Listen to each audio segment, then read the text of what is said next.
Well, we've been going through, this is the 7th week, I think, in 1 Thessalonians. And we started this sermon series out with the idea of a thing called a skyquake. And this idea of this phenomena that happens in nature, where we can't really explain it. In the middle of the day, no clouds in the sky, and boom, or a trumpet sound, or something happens, and you can't explain it, but it's an overpowering sound that lets you know something's happening in the heavens, even if you don't know what it is. And we've been going through this book, and we've been talking about how the gospel arrives on the scene with the Lord sounding for us so that we can understand the gospel. And then there's this transformation that happens to us so that once we understand the gospel, and the gospel sounds forth through us, we become a megaphone, a conduit of sound, so that God speaks from the heavens His glories, and we understand the gospel of Jesus Christ, and then it transforms us, and then we sound forth. And part of that sound is what we're going to talk about tonight. It's the sound of love. The sound of love for God's people, and the sound of love for the world. So if you have a Bible, turn there to 1 Thessalonians chapter 4. We're going to pick up right where Brian Curry left off last week, talking about love. In this case, you're going to see it very quickly there, brotherly love. So 1 Thessalonians 4, 9 through 12. And just again, follow along in your copy of God's Word. Now concerning brotherly love, you have no need for anyone to write to you, for you yourselves have been taught by God to love one another. For that is indeed is what you are doing to all the brothers throughout Macedonia. But we urge you, brothers, to do this more and more. And to aspire to live quietly and to mind your own affairs, and to work with your hands as we instructed you, so that you may walk properly before outsiders and be dependent on no one. So if you're taking notes tonight, I didn't give you any paper, but if you're just taking mental notes or you have your own note-taking devices, number one is this: regenerated hearts produce supernatural love. Regenerated hearts produce supernatural love. What in the world does that statement even mean?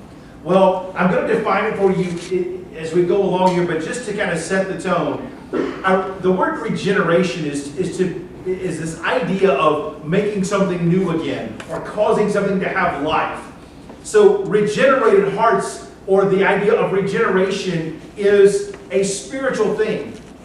If you are a believer and a follower of Jesus Christ, your heart has been made alive. We sang about it a minute ago. Whom the Son set free is free indeed. You've been set free to love God and to love people. And so that's the idea of regeneration. But that's not what we're going to focus on tonight. We're going to assume the idea of those people who've come to Christ have a regenerated heart. And we're going to talk about what a regenerated heart does, and how it beats, and what the sound is that comes from a regenerated heart. Again, here in verse 9, concerning brotherly love, you have no need for anyone to write to you, for you yourselves have been taught by God to love one another. So he's once again encouraging this church plant. He's like, listen guys, you guys have got this thing down. You don't need anyone to write to you, especially concerning brotherly love, the love for each other. Now, that word is the word we get, or the word from where we get our word Philadelphia. The city of brotherly love, right? Anybody who's an Eagles fan here? Phillies fan? No? All right. The city of brotherly love is the city of Philadelphia. Now, specifically in that day and time, this word would have been used specifically for kinship relationships. So I would look at my daughter, we're kin, right? My daughter, we're kin. And that would be the type of love for the family unit. But Paul applies it here differently and says, what you understand as the love of a family is the same love that should exist in God's family. And by the way, do you see what he says here? You don't have anyone to write to you about that, because it is naturally being produced in you. You guys already get it. He's encouraging this young church and saying, listen, you guys have got it. Your brotherly love, you know it's not just for the family, right? And there are some families, have you ever come across some of these families, who would live and die by their family blood? I've met them. I've pastored some of them. And I've had some strange comments come to me from them, which will be for another time. But I mean, basically, if you're not kin and you're not kin relationships, sorry, buddy. And that's not the gospel, right? The sound from a regenerated heart is the sound of a heart that loves people. Freely, openly, willingly, excitedly loving people beyond my kin unit, or beyond my skin color, or beyond my nationality, or beyond the boundaries and borders of whatever thing that's out there, right? It goes beyond the boundaries that we put up, because with God there are no boundaries to His love. So he says here, brothers, listen, you got it down. I don't need really to write you about this, but of course, what is he doing? He's writing them about it. Right? He is writing them. But you only have a need because you got this brotherly thing, love thing down. But he says, here's the reason. For you yourselves have been taught by God to love one another. So it's a good moment now to kind of revisit a little bit of this book and all the places we've already talked about love. And if you haven't been here for the whole sermon series, guess what? I'm going to give you a quick overview. So you're in good shape. Chapter 1. We talked about the love of God through salvation. That is God's love directed towards us. That's the sound of faith. That's the sound of the gospel when God speaks so that we understand that He loves us, that He set us apart, that He's chosen us. Verse 3, remembering before our God and Father your work of faith, labor of love, and steadfastness of hope in our Lord Jesus Christ. For we know, brothers, loved by God. That phrase there again, if you weren't here for that sermon, go watch it on YouTube. Beloved, that phrase applied to us is amazing. That God would count us in the beloved. God would count us in His covenant people.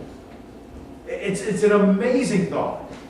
But it keeps going. That He has chosen you. So you're beloved, you're chosen because our gospel came to you not only in word, but in power of the Holy Spirit and with full conviction. So how does He know that these people are believers? How does He know that something new is happening in Thessalonica? How does He know that this church is a true church? He says, because the Holy Spirit came upon you and you were convicted of your sin. That is a loving thing for God to do for us, right? To speak to us in such a way that we would repent of our sins, we would forsake our sinful ways and turn and walk with Jesus Christ. That's chapter 1. How about chapter 2? Love of the leaders of the church. Pastor Dave preached this passage. We were gentle among you like a nursing mother taking care of her own children, being affectionately desirous of you. We were ready to share with you not only the gospel of God, but also our own selves. In other words, sacrificially, we were willing to do anything and everything for you because of our love. Because you had become very dear to us. For you remember, brothers, our labor and toil. We work night and day, that we might not be a burden to any of you while we proclaim to you the gospel of God. So now we see this love taking place as the leadership of the church, Paul and others, we're loving this young band of believers and saying, and again, you may have missed this, but just pause for a minute. Look at the words that the Apostle Paul is using freely and overflowingly, like a nursing mother. We were affectionately desirous of you. You become very dear to us. There is a strain of masculinity in America today that is toxic. Where men can't feel emotion, can't show emotion, and certainly wouldn't use words like this to care for their own family members, much less the church. I bring to you the Apostle Paul as my counterpoint to that ridiculous strain of masculinity. Men, it is okay to use words like this. The Holy Spirit of God inspired the Apostle Paul to ooze and drip and flow with love for people, with love for the church. It is okay to use terminology like this for Tina Rathman. I'm telling you, this gal's awesome. She was our bouncer last night, by the way, at the euchre night. I'm telling you, you don't want to get out of line because Tina's going to straighten you up, right? I love this lady, right? I love Brad Curry. I love you all. And it is okay for you to say that, men, to your children, to your wife, to your friends, to your co-workers. Let us be done with this ridiculous notion of toxic masculinity. And look at the Apostle Paul. Look at him. He cannot contain his love for these people. And we have to be John Wayne. Pilgrim, right? I mean, we have to do that. No, you don't. Get rid of it. That's not the gospel. The gospel is about expressing love and overflowing. And you listen, if you go up a little bit overboard, you think your wife and kids are going to care? Nope. They're just going to feel love. They're going to get the point. Instead of having to guess, does Dad love us? Does my husband love me? Chapter 3, love for the church and the unchurched. 3:11 through 13. Now may our God and Father himself and our Lord Jesus direct our way to you, and may the Lord make you increase and abound in love for one another and for all, as we do for you. So again, he's just like, hey, may God abound, because you better believe we are abounding in love in your direction. So may God take that same love and make it abound this ways to each other and then out there to the world. You see that word all? Without any boundaries. That means refugees. That means Muslims. That means Hindus. That means people from China, people from Russia. That means people in the government. That means people of the political party that you're on the opposite side of. May you abound in love for all. And for the church, by the way. You see, it's okay to love the church. Crazy notion that we can really be excited to see each other on a Saturday night or some other gathering like a Friday night euchre tournament. And we can actually have fun and want to be, even if Laura Hemingway beats us all to stuffings, with euchre, we can still love her, right? We still love her. Somewhat, maybe. He says it may increase and abound. Growing. I mean, you see this. It's amazing, the love of God. And we've not even got past the first point here. So, let me summarize a little bit of the New Testament here in two places where this idea of the regenerated heart, loving supernaturally, this is where we get this from, okay? When Paul says, the Holy Spirit was producing this in you, what does that mean?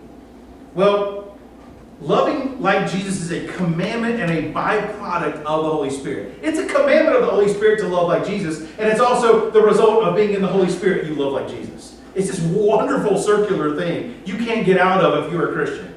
God will produce this in you, and if He's not producing it in you, we need to have a pit stop, go to the shop, and figure out what's wrong with your heart. Because this is what the Holy Spirit does. It's what He produces. Look at John 13, 34 and 35. A new commandment I give to you, that you love one another, just as I have loved you. You are also to love one another. By this all people will know that you are my disciples, if you have love for one another. That's how they're supposed to know. That's how the world is supposed to know who we are. It's how we love each other.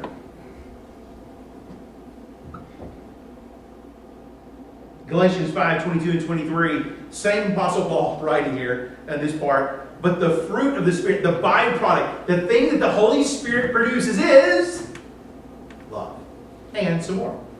Joy, peace, patience, kindness, goodness, faithfulness, gentleness, self-control. Against such things there is no law. When you are in Christ, this is the guarantee of your connection with heaven. When you are in Christ, you have the Holy Spirit indwelling you. And the promise is, wherever the Holy Spirit is, He produces stuff. And you know what kind of stuff He produces? Galatians 5, 22 and 23. This is what He brings forth in the life of a believer. What a glorious promise that this is what He does. And this is also His commandment, that we love one another. Number 2. Again, regenerated hearts, believing hearts, people who are following Christ. That's what that word means. Regenerated hearts still need to love more. So here's the idea. When you have gotten really good at loving, you're not even close to being done. You have to continue to increase more and more and more and more and more. Again, a little bit further now. Now concerning brotherly love, you have no need for anyone to write to you. For you yourselves have been taught by God to love one another. For that indeed is what you are doing to all the brothers throughout Macedonia. But we urge you, brothers, to do this more and more. So he says, hey, listen, you guys have got it down. You guys are shaking this thing. Good job. Do it more and more and more and more and more. It never ends. The grace of God has more love to produce in this heart. And in yours as well. More and more. So, too fast. So this idea here, there's 2 pieces of this point as well. One is this idea of God teaching us. It says you've been taught by God. What in the world does that even mean? Like, did God really come down and have a Bible study with them? Right? He came in, took a little pit stop in Thessalonica for a while. God taught him. That's not what it means. This idea comes from other places in God's Word, where God promised in the Old Testament that He would write His law on our hearts, that He would be the one who actually teaches us. Now listen, Old Testament, God will one day teach people directly. Isaiah 54, and this is a kind of a smorgasbord of 10 through 14 here. For the mountains may depart. Hang on, there we go. For the mountains may depart and the hills be removed, but my steadfast love shall not depart from you. My covenant of peace shall not be removed, says the Lord, who has compassion on you. All your children shall be taught by the Lord, and great shall be the peace of your children. In righteousness you shall be established. You shall be far from oppression, for you shall not fear, and from terror, for it shall not come near you. This is a promise. Here's the idea, and I don't know if I've ever told you this, but here's a really cool way to understand the book of Isaiah. Isaiah is crazy long. It's an Old Testament book, and you're like, I have no idea what he's talking about. I'm going to give you a little hint here about the book of Isaiah. Isaiah receives visions from the Lord of things that would happen in close to his day. Think about a mountain range about 30 miles away. You kind of see it, right? You see the mountains right there. Those are things that were close to his day. Then Isaiah saw things that were in our day. So think about a huge, snow-capped mountain, right? Behind the smaller mountains, so you've got 2 sets of mountains. And then beyond that, Isaiah saw things that would happen at the end of time, or the climax of Christ's kingdom. And we don't even know how to describe all that, but he saw these different levels of when things would happen, and he didn't know what they were. He just said, these things are going to happen, and God will figure it all out for us. Right? So there are some prophecies in Isaiah that happened immediately. There are some prophecies in Isaiah that are happening even in our time, and prophecies that are yet to be fulfilled. What we're seeing here is a prophecy that was near to his time and extends through our time. In other words, hundreds of years later, Jesus came. He lived a sinless life, died a sinner's death, was buried, rose again on the 3rd day, and came out of that grave, right? And in that time, right after that, remember, he ascended to heaven and he sent the Holy Spirit. And that's when the Holy Spirit began teaching our hearts directly. It doesn't mean we don't need the Bible, but He transforms us so that we start loving, so that we start caring, so that we start living like He wants us to live. And so that's what Isaiah is seeing here. He's like, listen, there's coming a day when your children will be taught by God. And Isaiah is looking forward to the day when the Holy Spirit would come and indwell us and give us the love that Paul says, listen, you don't need anybody to teach you. Brotherly love is flowing out of you. You love each other. Good job, Thessalonica. And there's more. 1 John 2, 20 and 21. It keeps my computer doing something fun tonight. This is interesting. All right, we'll see if it'll stay on the slide for a while. 1 John 2, 20, 21, and then on to the end of 26 and 27. We did this book about a year and a half ago, 2 years, and it was a great time going through 1 John. He says the same types of things here. But you have been anointed by the Holy One, and you have knowledge. I write to you not because you do not know the truth, but because you know it, and because no lie is of the truth. I write these things to you about those who are trying to deceive you. But the anointing that you receive from Him abides in you. You have no need that anyone should teach you. But as His anointing teaches you about everything, and is true, and is no lie, just as it has taught you, abide in Him. So the question is, well, wait a second. Do we even need to come to church? If the Holy Spirit's in us, boom, He's teaching me. Why are we even here? Let's go watch some basketball, right? No. I can prove to you that teaching is still necessary. You want to know the absolute way to know that teaching is still necessary? He wrote the letter. Right? That's not what he's saying. He wrote the letter. And there's all these books in the Bible that absolutely we need to learn from. He's talking about the same thing that Isaiah was talking about. The same thing that Jesus was talking about when he said the Comforter will come upon you and teach you. There is an understanding that we have in Christ that because we have the Holy Spirit, He will begin producing that fruit of the Spirit. And we know it, and it's changing us, and it's transforming us. And at the same time, we still need to abound more and more, so then we need the Bible more and more to remind us and to correct us when we go wrong. That's what's happening here in Thessalonica. Listen, you guys have this brotherly love, you're doing great.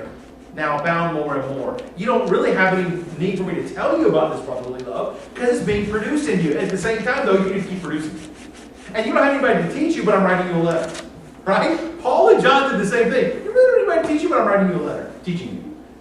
That's how you know that that's not what it's. I don't know if it's just this Greek thing that we just don't understand, but I'm like, it's funny. I'm like, well, then why'd you write the letter? Because the Holy Spirit told him to, right? And we need that teaching. We need to be instructed. We can be transformed by the Holy Spirit as we come to Christ, but we're not done, right? And we need the Bible to instruct us. So, number 3. Love is expressed through self-control and hard work. Love is expressed through self-control and hard work. So he says, you need to love more and more and more. And then he goes to verse 11. And to aspire to live quietly, to mind your own affairs, to work with your hands as we instructed you, so that you may walk properly before outsiders and be dependent on no one. So he's saying here, listen, this is how you're going to love more and more. You're going to start doing some things in certain ways. So I want to show you another passage here that I think is going to help you. It's the one from last week. Our brother Brian Curry preached a wonderful sermon last week, helping us to understand how God expects us to live in certain ways. And that could be you could use the term self-control.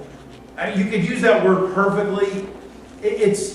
Brian was teaching us about progressive sanctification. How when we come to Christ, we're not done. We keep growing. And it may be a jagged, crazy line till we get to heaven, ups and downs and failures and successes. But eventually, God is going to get us to that place where He transforms us ultimately forevermore in heaven. Right? But until that time, right, we need some growth. So I'm going to remind you a little bit about what Brian said last week. Finally, then, brothers, we ask and urge you in the Lord Jesus that as you receive from us how you ought to walk and to please God, just as you are doing, that you do so more and more. Now, Paul likes that more and more thing, doesn't he? Right? It's everywhere. More and more and more and more and more and more and more. Right? For you know what instructions we gave you through the Lord Jesus. For this is the will of God, your sanctification, that you abstain from sexual immorality, that each one of you know how to control his own body in holiness and honor, not in the passion of lust like the Gentiles who do not know God. So again here, this idea here from last week continues in chapter 4 now to this week. So last week was about the moral component of our lives. We need to submit our bodies, submit our ideas, our minds, our viewing, everything to the Lordship of Jesus Christ. And then, but it also continues on past that. The self-control continues on here. He says, I want you to aspire to live quietly and mind your own affairs.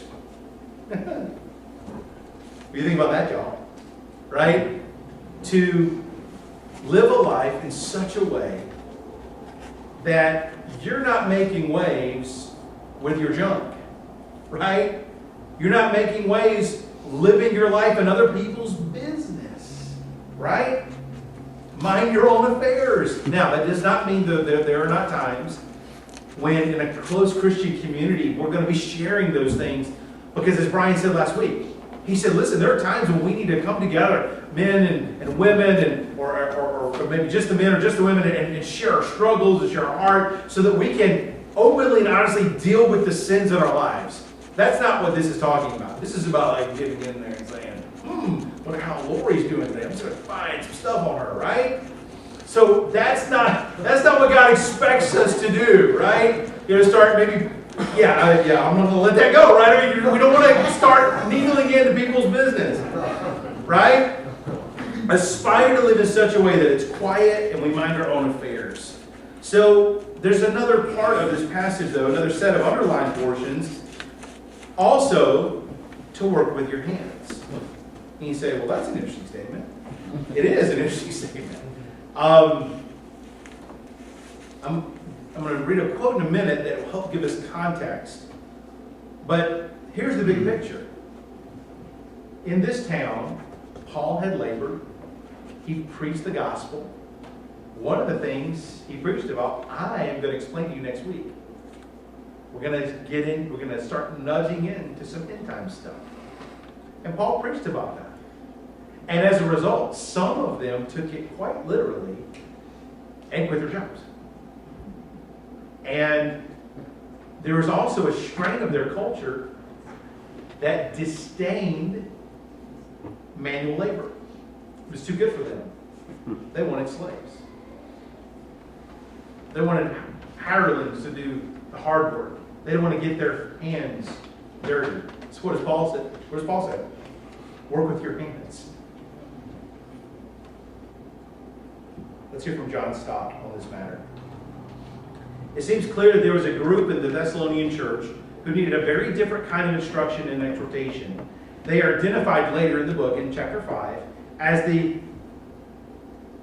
attactoi. Does that sound right? Attactoi. Close enough? The attactoi. And Paul says they are to be warned rather than helped. In classical Greek, the word attactos was applied to an army in disarray. So an army that was just disjointed and not functioning properly. And to undisciplined soldiers who either broke rank instead of marching properly or were insubordinate. The context in each case makes it plain that the attactoi had given up their work and needed to be exhorted to go back to it. And again, we're going to get into more of this next week, and you're going to understand why some of them began thinking, well, hey, just quit my job. Jesus is coming back. Right? Woo! Right? It's kind of like, if any of us, I know you've said this, because I've said it. If I win the lottery, boom, quit my job tomorrow, and we're going to work again, right? Come on. Can I get it in? That's what y'all said. I know you thought it. I know you thought it out there, right? So this is kind of like the spiritual lottery. Spiritual lottery, man. Jesus come back. Who cares about a job? I just live on whatever. He's coming. It's me next week, maybe. Paul says, It's not, you got the wrong thing here. And again, we'll get into some of that down the road. But he's saying here, he's exhorting them, he's warning them even. Listen, mind your own affairs and get back to work. Stop being idle. Stop just playing around and living how you want to live in any way possible. Get back to work. Do the things that God's called you to do. And get to work with your hands. So this idea of of a church that was industrious, a church that was loving, a church that was at the task at hand of providing for their families and loving the community, what kind of effect would this have on the world? Well, my good friend Albert Barnes, by the way, he's dead, but he's like a buddy now. Me and Albert. Yeah. What would this produce, right? The application of this rule, right, if we were working, if we were caring and loving, and we were ready to do, check this out. The application of this rule to all mankind would speedily put an end to slavery, would convert the multitudes, even in the church. You see how he did that? You see what he did there? Some of the church people need to be converted. Right? He's like, listen, I know all y'all ain't saved. So if we put our hearts and our minds to gospel work, this is what would happen. If a man has no necessity to labor for himself and family, he should regard it an inestimable privilege to be permitted to aid those who cannot work, the sick, the aged, and the infirm. Luke paused there. In Albert Barnes' day, there was a thing called slavery, and he's one of the guys who fought against it. And one of the men in the church who said something about it. That's why he's kind of like my new bro. Because I get to understand more and more about, these people in the past. I love the men who saw the gospel bearing itself out against atrocities in the culture.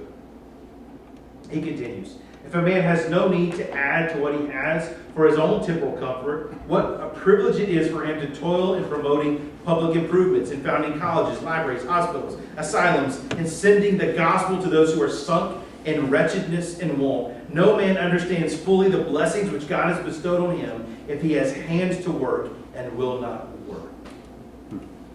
I have talked to men and heard stories from men who were no longer able to work. And they wish they still could, because they knew the value of hard work and the joy of completing a good job and doing what God had called them to do. Even if it didn't matter if it was secular or Christian work, it didn't matter. It's work. God called us to work, right? He called us to steward the ground in the Garden of Eden, and that did not stop. It continues on to this day. We're supposed to take care of this planet.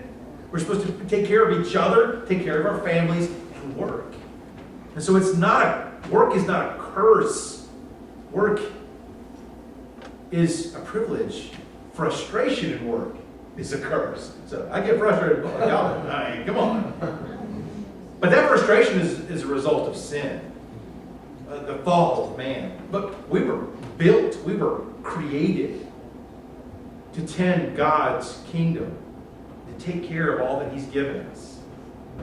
And what if the church set the example for the world in that kind of work ethic?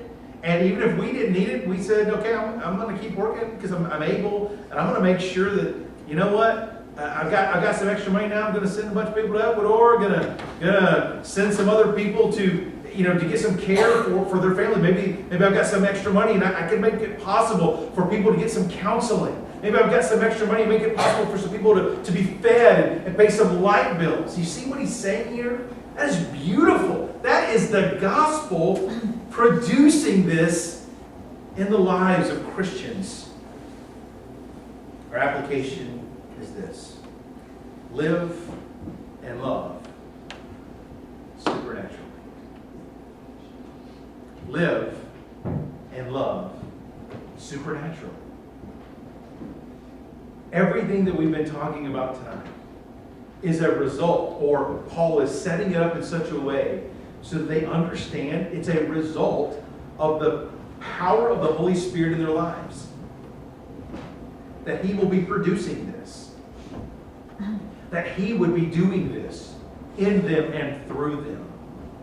So let's live like that. Let's live like I don't have to be in everybody's business. Let's live like I can produce, if I'm able, for my family. And try not to be dependent on anyone. Let's live in such a way that we live a quiet life so that the world, when they look at us, they wouldn't have any reason to look at us and think a second thought about the gospel, because our lives were so ordered in the Holy Spirit, obviously. In such a way, we're not perfect, but we order our lives so that we were living for Christ. And then also love, supernaturally. Love each other supernaturally. And I pray that would be the kind of love that takes place in the church. Now, a little while ago, I told you about an app. And our application's got one more point. Because I want you to hear the gospel through these pictures. And also to know how to share the gospel. Through your smartphone. Through your iPad. Through whatever you have. So, go ahead. I give you permission. Get out your phones. Right? Get out your phones. I'm actually going to have mine open the whole time. And I'll be showing you as how it's supposed to look. It's going to be on the screen here.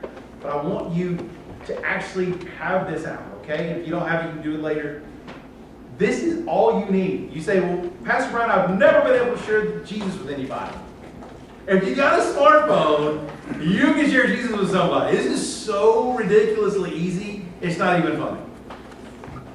You don't have to be a preacher. You don't have to know theology and be reading a great theology book. You have to have you can have a smartphone or have your friend download it on their smartphone, right? And you can share the gospel. Here is the gospel. It's this. God's design. When you look around the world, I'm going to act like I'm presenting this to you, okay? So I'm going to be like in a presenter mode, okay?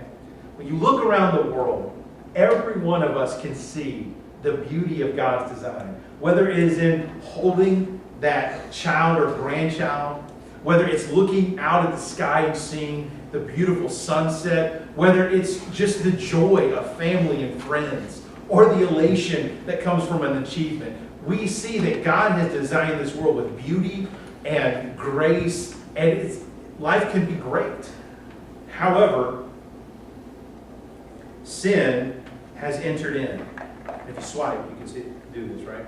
Sin has entered in and corrupted our world, corrupted our hearts, and corrupted the beauty of God's design. And so as a result, there is a lot of brokenness. Our brokenness now enters into where our families don't always get to stay together. For whatever reason. Maybe it's death. Maybe it's a tragic divorce or separation. Maybe it's the brokenness we see in a relationship with a friend that will never be repaired. You know what it's like to see the brokenness of our world. You turn on the news, you hop on Facebook and Twitter, and you see brokenness and brokenness and brokenness. And that is not how God designed it in the beginning. And so God, knowing that He designed it to be a paradise, He had to be the one to provide us a cure, and that's the gospel. And you know the gospel. The gospel is that Jesus, God sent His own Son, Jesus, to live a perfect life, die a sinner's death, was buried, was raised on the third day, triumphantly conquering sin, conquering the grave, so that we might have forgiveness and that we might be invited into His family. That is the beauty of the gospel. And so what do we do about this gospel? We must repent and believe. Repenting means that we are to have a change of mind and a change of direction, where we are pursuing things of the world and we stop because of the gospel. He changes our hearts. He changes our lives. We repent. We say, no more. I give my heart and my life to you. I agree with you, God. I agree that I'm a sinner and that I'm in need of a Savior, and I believe that Jesus Christ can save me from my sins.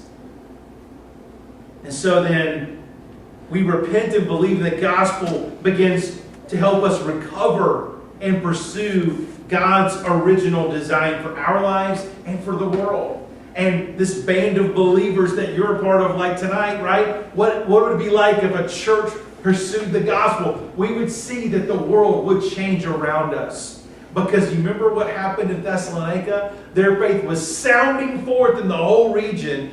Paul didn't even have to get anybody to report to him. People were coming out of nowhere saying, you have no idea what's happening in Thessalonica. Those people are transformed. They have turned from sin to serve the living God. They have forsaken their idols. They follow Jesus now. And that's what happens. God's design becomes restored, and we can then pursue His original design for our lives. So what should I do? Now that you've heard this good news, God wants you to respond to Him. You can talk to Him using words like these, and I'm going to pause for a minute. I'm going to explain to you what I would say right now. You do not have to pray these words just like this. These words are not a magic decoder ring for Jesus, like He's waiting for you to say the right words. He knows your heart. So that's why He says words like these. You can say words like this. We're not looking for a verbatim sinner's prayer every time you share the gospel. That's not the gospel. The gospel is about us confessing and crying out. So I often say, you can say some things like this. Let me tell you what I said to God. And just kind of help people. So here's some things you can say. My life is broken. I recognize it's because of my sin. I need you. Or, I believe Christ came to live, die, and was raised from the dead to rescue me from my sin. Forgive me. I turn from my selfish ways and I put my trust in you. I know that Jesus is Lord of all and I will follow Him. The Bible says if you confess with your mouth Jesus is Lord and believe in your heart God raised Him from the dead, you will be saved. Romans 10:9. For everyone who calls on the name of the Lord will be saved. Romans 10:13. If that is your desire tonight, and I am now speaking really to you, not as a presenter, if anyone here has never repented and believed in Jesus Christ, now is the time. I'm going to give you that opportunity. Literally right now. This is the time. The band's going to come up here in a way, because they're going to not have all the instruments like they used to, or singing. But they're going to come up here in a minute. And we're going to give you a chance to respond. In fact, what I'm going to do this time, I had a wise man give me some advice last night. His name is Guy Van Deventer. He's like, hey, what about if when you did the response time, you said, follow me to the back of the room. And you stood at the back. I'm like, that's a great idea. I'm going to try it tonight. So I'm going to try it tonight. So in a minute, follow me to the back of the room if you would like to know more about Jesus. You don't have to come up front. Let them sing and find me somewhere in the hallway. Right? Find me if you want to know more about Jesus, if you want to make Jesus Lord of your life. And then finally, what's next, right? I'll let you read that in your app. But I just want to show it to you. So here's what we're going to do. We are going to sing. I am going to be in the back. If you want to know Jesus, please come and talk to me. And if you want to share Jesus, please download this app. Anywhere you got your phone, you got the gospel. And you can share your story of your transformation just by swiping your little smart device. And people can come to know Jesus. Amen? Let's pray. Lord, we just thank you so much for this opportunity to be here tonight. Thank you for the technical difficulties, Lord. Even those, Lord, we thank you for, because we know you have a plan and purpose for all things. And so, God, we just ask you to bless this time. And if there's anyone here who has never given their heart, given their life to Jesus, I pray they'll come forward and come talk to me or talk to another worshiper tonight. I pray this in Jesus' name. Amen. Please stand.